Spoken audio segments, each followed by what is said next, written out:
Hello guys, kumusta? Welcome back to Kenny ang akong soliran for today's episode, April 30, 2025. It's the last day of the month.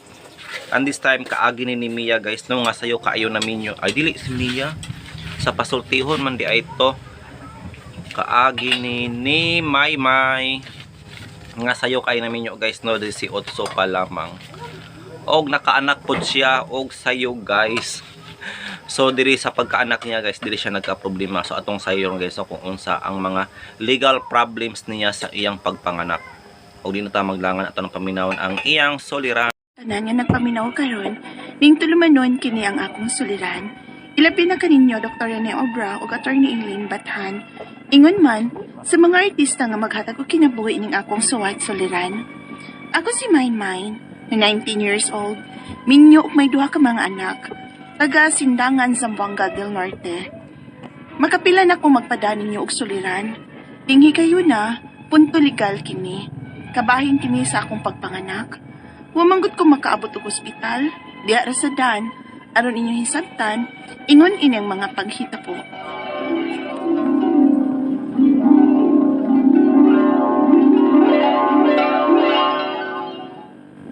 Ma, nako na isang giunong mais sa ilang ng Linda. Oh, unya mo tabang pa di ay ka. Nadako naman ng imong tiyan. Sunod buwan ka naman mga anak, di ba, Maymay? O ma, sa Disyembre pohon. Disyembre pa bitaw? Di pa bitaw kay ron? Ay, dako na lang ng imong tiyan sa ikaduhan ninyong anak ni Wawi. Wa, pagid mo magpakasal.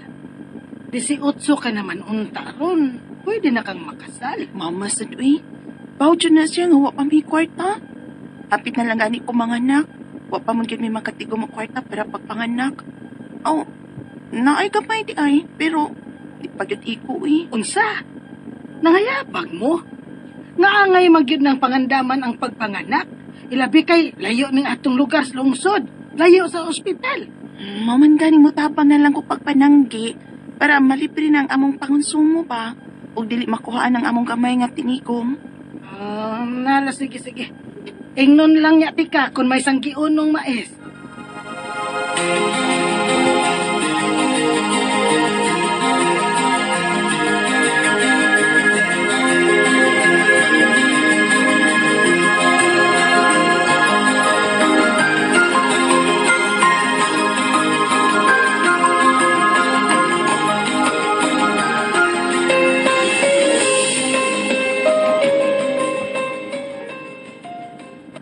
May, nakabantay ka ba nga may kasalan sa itong barangay? Unsa man na, Luy? Libreng kasal kuno sa barangay. O di ka kabalitaan na? Ha? Namang gani kuno'y palista dito. Kay, dagamataan na nga kaslon. Kay kasalan lagi, libre. Oh, okay, sige. Pakasal ta, Luy.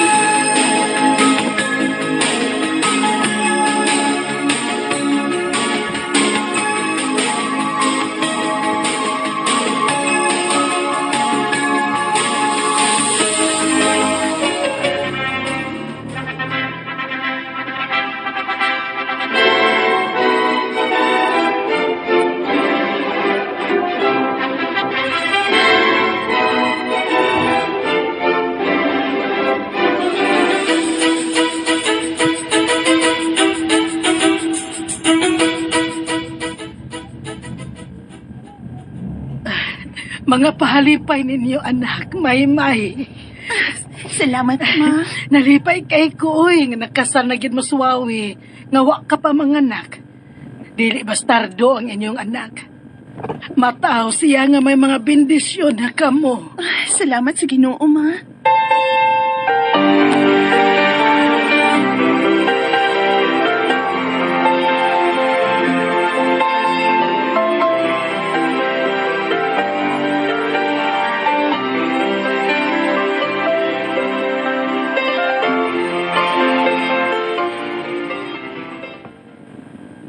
Mananggi ka pa? Dako na binantiyan mo. Mga nakay na ka. Magkaanak ka ni ka dito sa maisan. Okay pa magod siguro, Luy. Kay, wa pa mo kong magpati.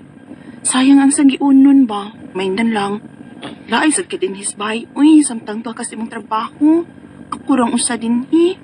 may dito sa sanggian kay naman sila sa mamag papa ingon man ang ako mga igsuon. Oh, halay ikaw. Basta kay kung magkinaon sa manggani, kung takadayon ko ha. O lagi.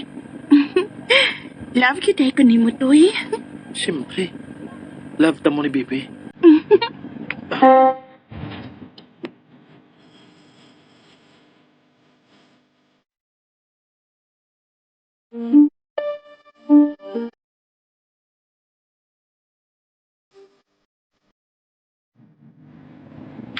Matabang pagkapananggi, di?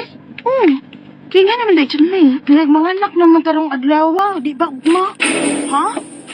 Tarong diyang manghura ka, uy. Lagi, nag-anak ko, karong adlaw, o labing dugay, ugma. Man, magsakit-sakit akong tiyan ko. Nya mga anak na ko. Na, pangandam na lang gidaan na tiya. Kasi tanaw ba yan ako ni mo ay, manganak na karong adlaw. Oh, Adto na lang mo daan sa lungsod. unsa? Yawa, kay wa man gid magsakit-sakit sa bang akong tiyan. Motong nahuman na lang mi og pananggi sa mais. Wa gyud. Maong, wa gyud mi mo adto sa ospital sa lungsod. Unya, layo pa kayong amo sa lungsod. Moagi pa mi og mga bungtod. Diyan ang lawom nga gabi diha na kumipati og sakit-sakit sa akong tiyan. Unya. Doy. Wawi. Doy. May, ano? Nagsakit-sakit naman akong tiyan. Ha? Manganak na ka? Pasin. Kaya nagsakit-sakit naman akong tiyan. Pastilan. Masa na ba ang orasa? Alas 11 na sa gabi Oh, ha? Kalawam naman sa gabi eh. Nasaan man ako, ani? Sakit naman kita akong tiyan, Doy. Mangayo tagtabang sa atong mga silingan. Nga madaka na mo sa district hospital.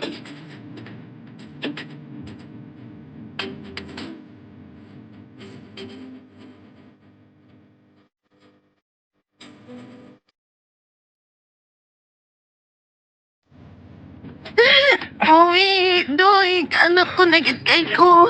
Lami na kay utong. Pugong lang. Pugong lang. Hindi paspasanin na namo nga mo mga lakang nga nagdayong nimo. Nini, habol. Kauban sa kumang igsong laki. Paabot lang yun nga. Paabot sa ospital. Mga anak na lagi ko. May. Di na ko kabot sa ospital. Lami na kay utong. Ihunong. Ihunong. Ha?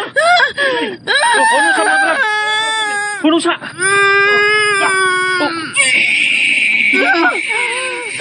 Natawa na si Maymay. Nanganak na siya.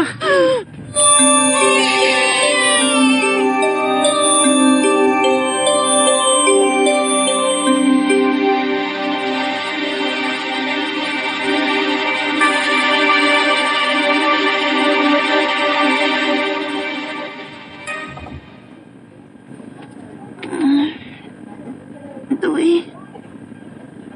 Nakatagaan ka lang yung mamangod na si Jill, May. Nga, mga nakid ka. Papaganay ka bubot sa ospital, nanganak na ka. Di pagit sa duyan, nga among gayungan nimo. Bitaw. Ang atong baby. Okay lang ato ikaw, baby. Babae siya. Oh, yan ang nurse, May. Ma'am, sir. Doon natay multa ani nga 1,800 ha? Ha? Huh? Saan sa mga multa, nurse? Wa magod makabot si Mrs. og anak din sa ospital. Unya, gidayon pa magyud ninyo og anhi dinhi. Mao nga may multa nga 1,800. Unsa?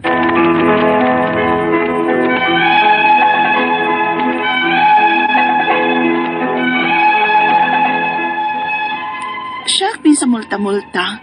Kay sabi day namo kon wa gyud ko makaabot sa ospital. Og nakaanak na ko nga mugawas naman gyud ang bata. May gani kay nay nakatabang namo nga usa ka mahuyang. Gisukit-sukit mi og iya ming gitabangan na way mabayran bisag piso gamit ang PhilHealth sa kumbana. Gituman lang namo ang mga papeles nga kinahanglanon. Ang akong mga pangutana mao kining mosunod. Unang pangutana, kung dili di ay maabot sa ospital ang mga anak, kay nakaanak na sa dahan pa lang, mamultahan di ay sa ospital, nga wa man tuyo ang nga mugawas na gyud ang bata. 1,800 kuno ang multa. Ikaduhang pangutana, kung wa pa'y nakatabang namo nga asikasuhon ang PhilHealth sa kumbana, posible gyud nga makabayad ni sa multa. Kung bawal gyud na, Mareklamo ba ang namo ang maong ospital? Ikatulong pangutana, pag-process sa PhilHealth sa kumbana, gikarga mi sa akong anak isip beneficiary o wa mi napayran bisag piso. Gipalukat ramit mga papeles. Okay ra ba to? Ikaupat og katapusan. Kinahanglan pa ba diayong i-approve nga nakasal lang nag-edad og 18 or 19 years old? Mga pila man di edad sa papa, aron makada sa apelyado sa papa ang bata. Kaya ang una namong anak wood, wa pa man mi makasal adto. Palihog, tabangyog tambagi ko, kini ang akong suliran, Maymay.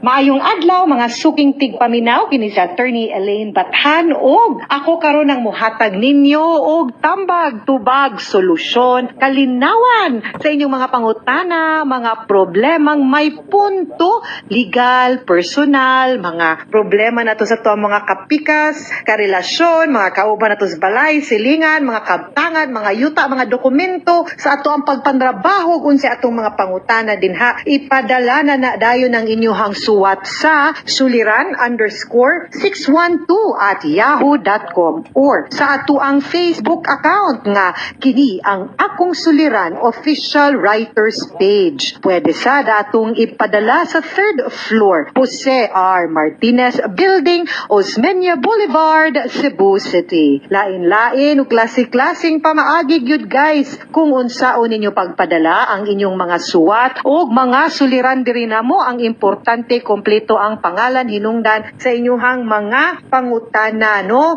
And a big shout out lang gyud, no, sa tanan natong mga likers ug mga followers nga naminaw sa ato ang programa pinaagi sa ato ang YouTube channel ug sa RMN na Facebook account. And guys, salamat kayo sa inyong padayon nga pagpaminaw, no, sa ato ang programa ug pag-like ug pag-follow nako sa Elaine Tantengco Bathan sa Facebook. And greetings and shout out, no, sa tanan nga naadire na naminaw karong adlaw labi na nila Mika Kay Rojo, nilang Jaja Balahadya, Roydas dinha sa Camotes, hello, and thank you Beverly Padua de los Reyes, no, gusto kina mo like ug mo follow na to sa Instagram ug sa Facebook. Thank you always for the love and for following me. Letter sender karong adlaw si Maymay, asa man gipada ni Maymay ang iyang suwat sa kini ang Akong Suliran official writers page. Gitago na to yang pangalan pero taga Sindangan, Zamboanga del Norte.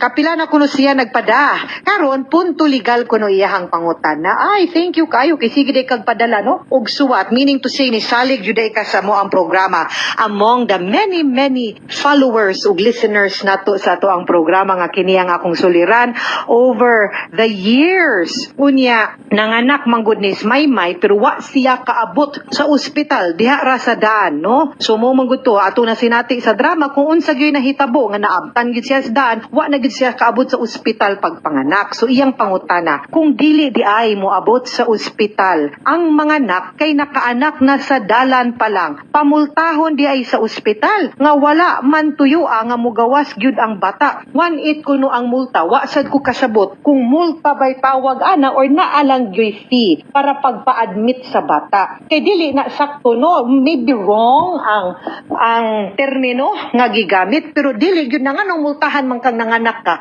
no. I think admission gyud siguro na nga fee ba pagpadawat ninyo kay dili gyud na sakto og makiangayon, wa sad koy nakita nga basihan nganong pamultahon ka kung nakaanak ka sa gawas. Pero kay gidaman ang bata didto siguro mauna ang ilahang fee labi na kay wa didto gipanganak ang bata pero dili na multa, ha. Ikaduhang pangutana, kung wa pay nakatabang namo nga asikasuhon ang PhilHealth sa akong bata, posible gyud nga nakabayad mi sa multa. Kung bawal gyud na mareklamo ba unta namo ang maong ospital? Yes, kay bawal gyud siya, wa ko kasabot ug unsay pasabot sa multa. Ang ako alang usa ta mo reklamo kay pwede man gyud siyang mareklamo, klaruha, sutaa, klaruha ug ta sakto, no, kung unsa gyud ang 1,800 1,800 nga gibayran ninyo para unsag yun to. Multa gani gyud ang ilahang gamit nga termino ilahang gisulti, no, dili admission fee or unsa pa na dinha, then pwede na ninyong ireklamo sa Department of Health, no?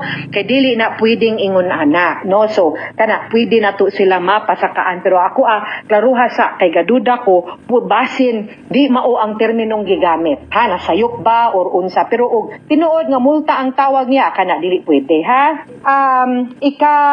Tulong pangutana, pag-process sa PhilHealth sa akong bana, gikarga mi sa ako ang anak isip beneficiary ug wala mi nabayran maskin piso, gipalukat ra mi og mga papeles. Okay ba to? The answer is yes. Kay mo nay nakanindot sa PhilHealth. Mauna nga samtang dapat unta magpadayon nga naay pundo no ang PhilHealth. Kay ang PhilHealth manggod mao ni ang healthcare system sa ato ang nasud.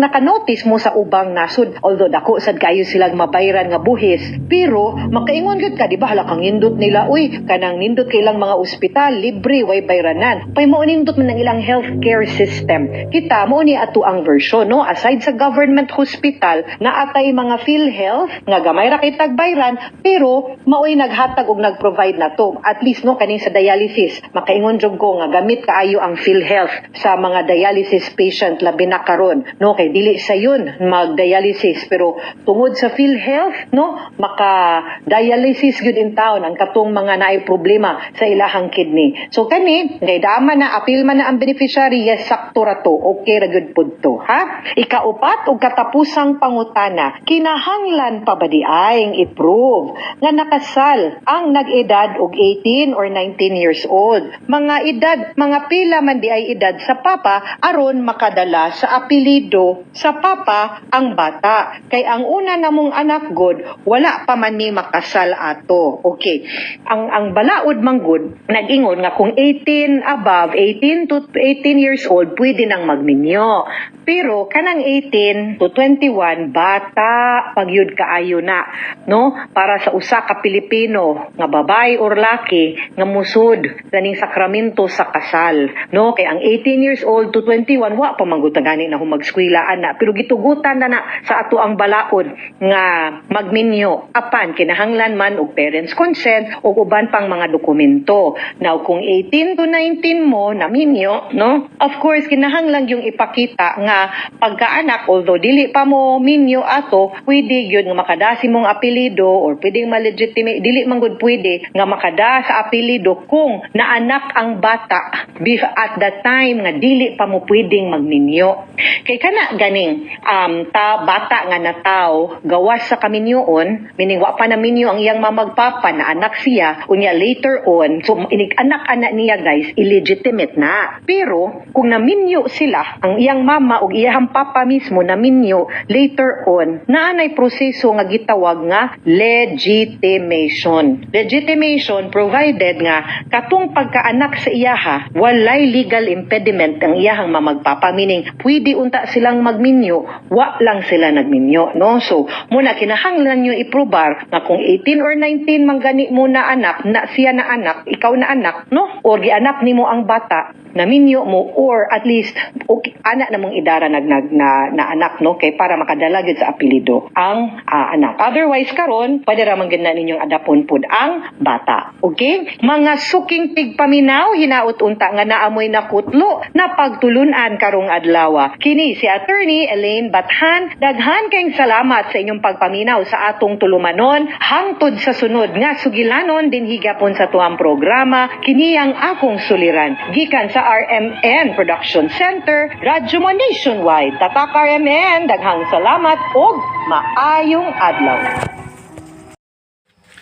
And ayan guys, nung ka na po natuno ang laing sugilanon karong adlaw diri sa kini akong soliran kaagi ni Maymay guys, no, nga sayo na minyo og sayo pud nakaanak 18 anyos pa lamang, no, pero sayo man ta guys nga kana siya nga edad is legal na, no, so pwede na siya makasal.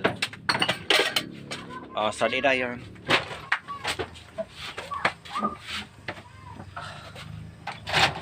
Ayun, saan mong dala?